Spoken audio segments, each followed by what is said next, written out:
ஏதேனின் வாழ்வு சபைக்குள்ளே, ஏதேனின் மகிழ்ச்சி சபைக்குள்ளே, தேவனின் உறவு சபைக்குள்ளே, எல்லோரும் சபை கூடி வாருங்கள்.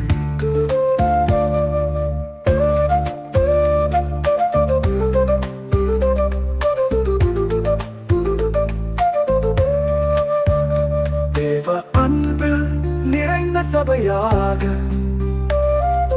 தமக்கும் முன்னிறுத்திக் கொள்ள இயேசு நம்மை நடத்தும் தலையாக இருக்கிறார். ஆவியின் சத்தம் கேட்கும் சபைகள் பெருகுமே.